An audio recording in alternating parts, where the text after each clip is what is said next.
Hoy vamos a hablar de un personaje de la historia de este continente que es muy especial. Fue capturado cuando era apenas un joven, aprendió todo de estos captores para después escapar y regresar a derrotarlos. Estamos hablando de nada más y nada menos que de Lautaro.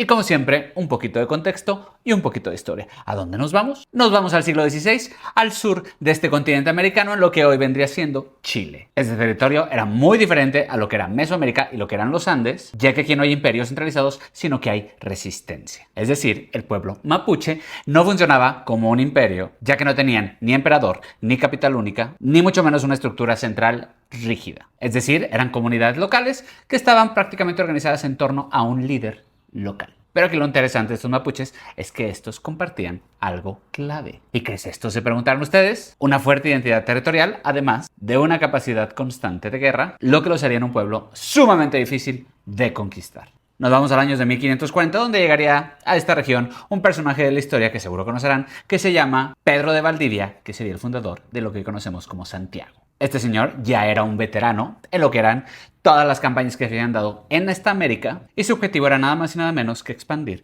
este dominio hacia el sur. Básicamente lo que quería era replicar el modelo que había funcionado tanto con los mexicas como con los incas. Esto traería consigo, obviamente, un choque cultural, ya que los españoles habían llegado con caballos, con acero, con armas de fuego y también con una organización militar europea. Y los mapuches, por su parte, conocían el terreno, se movían rápidamente y peleaban de una forma flexible. ¿Qué es esto? Te preguntarás. Pues básicamente que no dependían de un solo líder. Esto cambiaría totalmente el tipo de guerra que no se había dado con los otros dos civilizaciones que ya les había mencionado, con los incas y con los mexicas, ya que aquí no habría conquista rápida, sino que habría una resistencia. Los españoles cometerían un error. ¿Cuál es este? Se preguntaron ustedes. Pues obviamente subestimar a los mapuches como lo habían hecho con los incas y lo habían hecho con los mexicas y les había salido muy bien. Creen que todo es cuestión de tiempo, que nada más tienen que capturar a sus líderes e imponer su autoridad. Pero es justo aquí cuando entenderían algo. Aquí no hay cabeza única que cortar. Aquí había que cortar una red. Y es justo aquí cuando empezaría nuestra historia con este gran personaje llamado Lautaro. En medio de todo este conflicto, este joven Lautaro es capturado precisamente por estos españoles, pero ¿qué cometerían estos españoles? El gran error de todos. ¿Cuál fue este? Pues enviar a Lautaro como un escudero de Valdivia. Obviamente no es un prisionero común, sino que sería alguien que viviría este sistema español desde adentro. ¿Qué es lo que hace Lautaro?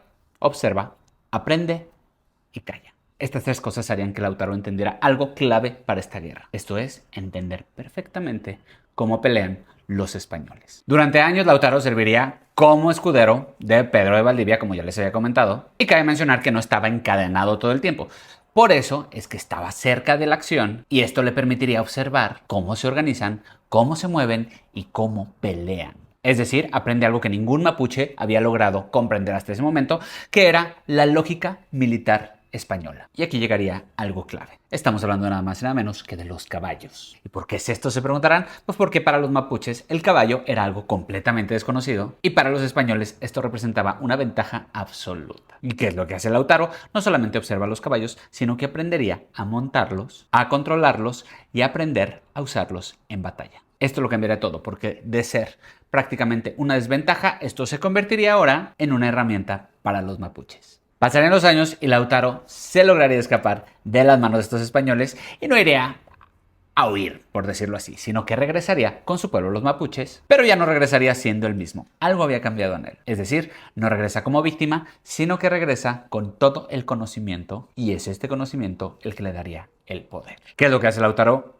Inmediatamente cuando regresa con los mapuches, pues primero les enseñaría cómo funcionan los caballos, cómo atacar las formaciones españolas, cómo evitar cargas directas y lo más importante, cómo utilizar el terreno que ellos tenían a su favor. Lautaro empezaría a transformar lo que era la forma de pelear de estos mapuches, cambiando este modelo de una resistencia desorganizada a una estrategia completamente consciente.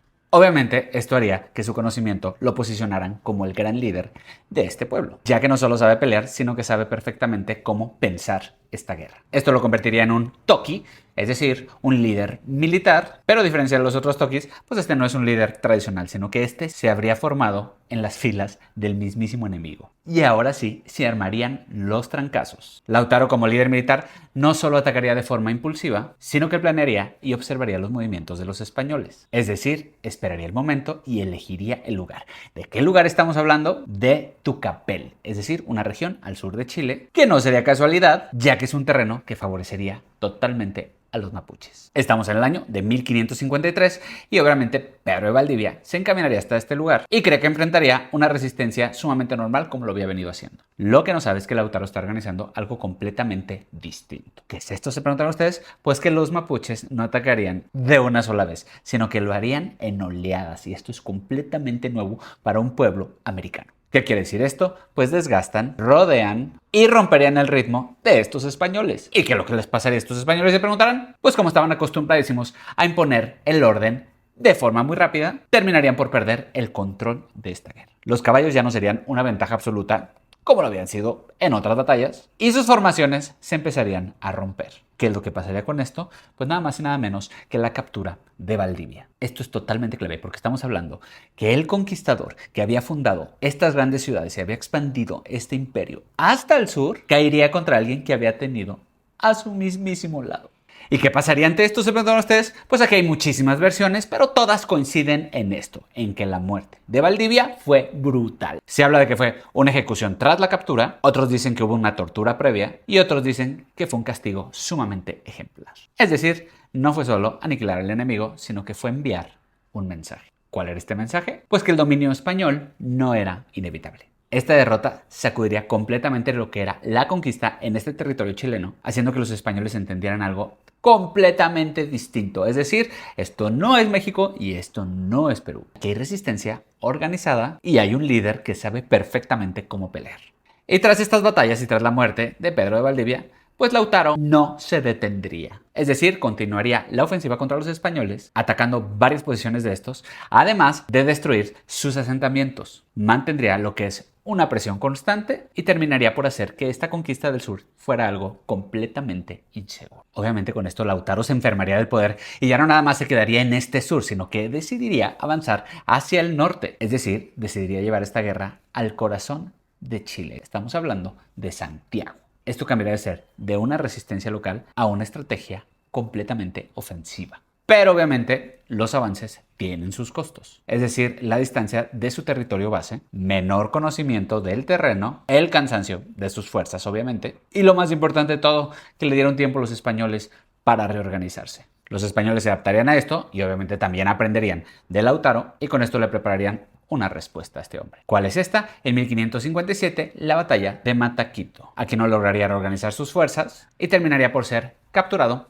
y ejecutado. ¿Cuántos años creen que tenía este Lautaro cuando sucedería esta ejecución? Pues nada más y nada menos que 20 años. Se dice que quizás pudieron haber sido poquitos más. Este sería el fin de Lautaro, pero no sería el fin de la resistencia, ya que aquí está lo importante. La muerte de Lautaro no terminaría en conflicto, sino que esta resistencia mapuche duraría siglos. Es decir, los españoles nunca lograrían tener un control total de esta zona de los mapuches. Así que quien te hable de que estos virreinatos tenían completo control de los españoles, podemos decir que esta zona del sur de Chile realmente nunca la tuvo. Fueron fronteras prácticamente en batallas y en conflictos todo el tiempo, lo que haría de esta conquista una conquista incompleta.